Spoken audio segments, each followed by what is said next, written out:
What's up guys, this is Twix Trades back with another video, and today we're going to be discussing Gamesquare.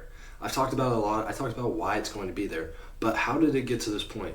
Why is it so undervalued? Because it's not every day you go looking through the market and you see something this obviously undervalued by such a large amount.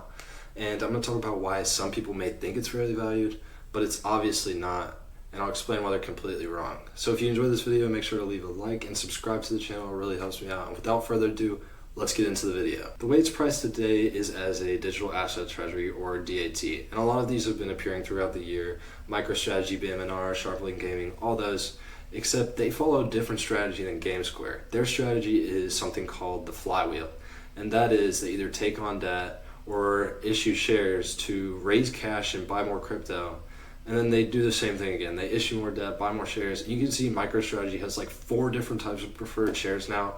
It's not a very solid strategy, and Gamesquare is being priced that way even though they're not part of that strategy. One of the patterns you'll find with these DATs is they're all loss-making companies, and they're usually running an operating business that really doesn't have much of a future. And I'll admit, Gamesquare is kind of in that category. It does have a bad history, but there are some key differences you need to take note of when comparing these companies. The first key point I want to make is revenue compared to holdings. So all these digital asset treasuries, again, they had loss-making companies, but you'll notice a huge disconnect between the revenue and the actual treasury value, showing that they totally are a DAT, or if they have a smaller amount compared to their revenue, maybe they're not a digital asset treasury. And so some of these are BMNR, BitMine Emergent Technologies, led by Tom Lee. He has been kind of the center of Ethereum this year, but they had a revenue of $3.3 million in 2024 and a treasury valuation of $12 billion.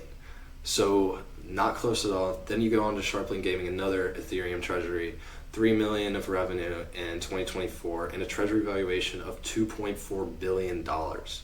Another one, Ethereum, zero revenue. It was a shell company, but they just decided to issue and buy a bunch of Ethereum this year. So now they're worth $400 million in their treasury. Now look at Gamesquare. They did $96 million in revenue in 2024, and they only have a treasury value of around $50 million.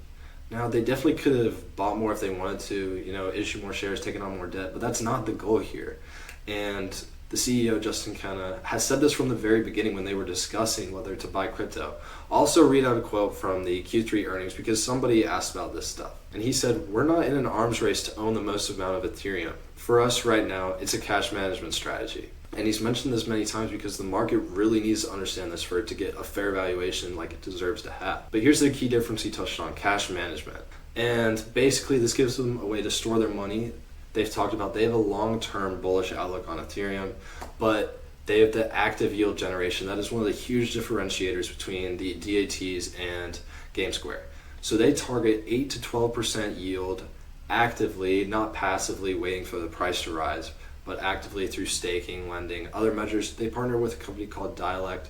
They use their Medici fund, and this is 4 times higher than Coinbase's.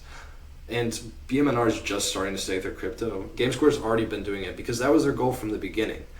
They are here to manage that Ethereum and make something of it, make that 8 to 12% yield. So there's been some volatility. He also commented on that in the Q3 earnings call and said, and through some of the recent volatility, the yields have actually performed really well. So what do they do with this yield? Well, if they were a true digital asset treasury, they would just be reinvesting it to buy more Ethereum, because that's what these companies do, the flywheel. But no, they use this right now for share repurchases while the stock's under $1.50, which I think they believe is the fair value. And so far they've bought around 2 million shares at an average, I believe, around 60 cents. That's like 2% of their float, and they can still buy a bunch more. He was asked about this on the earnings call. He said they would be pretty aggressive considering how unfairly they're priced, and he really sees the disconnect between the market. Now, any CEO would say that, but if you look into it, there really is a big disconnect in this company. Now, eventually, once they're done doing share repurchases, they'll be putting that money into the company, helping their operating business. Another key thing I want to highlight is all these companies take on debt to buy more Ethereum. When Gamesquare did the raise so they could buy the Ethereum, they also decided to pay down all their debt. All of it. They have no debt outstanding, and that's a key thing you need to think about here, because that means there'll be no interest payments when it comes time and their operating business is profitable, which will be very soon. They will have to pay no interest payments because they have no debt, and that's a large part of what eats out of companies' net income. So we should see pretty good margins from that. Now, this also opens up new revenue streams for them through their Web3 initiative. And they signed 2 deals earlier this year. The crypto market's kind of gone sour, so that's probably why they've not done more. But they signed 2 with Rect and Anime Coin, and in short, this allows them to leverage their operating business to grow the audience for that crypto, kind of market it. And it's a very high margin business. And Gamesquare found a way to make more out of it, more out of their Ethereum, innovative ways of making new revenue streams through the Ethereum, like the active yield, stuff other companies aren't doing. And this gave them access to another 4.5 million in revenue, which they wouldn't have, and that is high margin revenue. So part 2 of why they're so undervalued is people think they're a gaming company. Now, gaming has a terrible stigma across investing because in the late 2010s, early 2020s, there was a huge esports bubble where people thought esports would be the next NFL, next NBA, next big league, and sell out stadiums. Obviously not the case. There are a couple of big companies like FaZe Clan, which IPO'd at $750 million, went bankrupt and delisted. Enthusiastic Gaming fell 90% from highs. Overactive Media has fallen 80% from highs. And many people look at Gamesquare and think the same thing. This is just another esports company which is failing. Most people are looking at Gamesquare's past, but you really have to look at their future.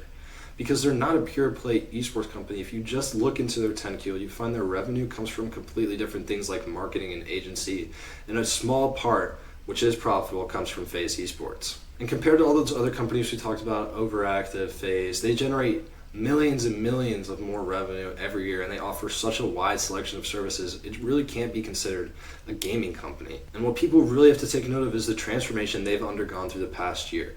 So they used to own companies like Frankly Media, FaZe Media, which were these businesses with really high sales, really good revenue drivers, but they were just unprofitable by wide margins. So they kind of had to stop repairing them and just let them go. And that's their transition into higher margin businesses, which they are doing pretty well at today. And to help that, in Q3 they acquired a company called Click Media, which was already profitable. It will contribute a decent amount of revenue to their agency business.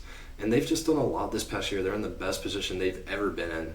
And this was mostly possible to that non-dilutive raise, which allowed them to acquire this company, get the Ethereum, make an active view on it, buy back shares, and now no interest payments on debt as well. And this isn't just speculation anymore. This is real results. They post their active yields. You'll see a 30% margin improvement quarter over quarter. And that took them from a negative 3.5 million adjusted EBITDA to just negative 0.2 million adjusted EBITDA. And they said they're in line with guidance, so you should expect around 3 million in positive adjusted EBITDA next quarter.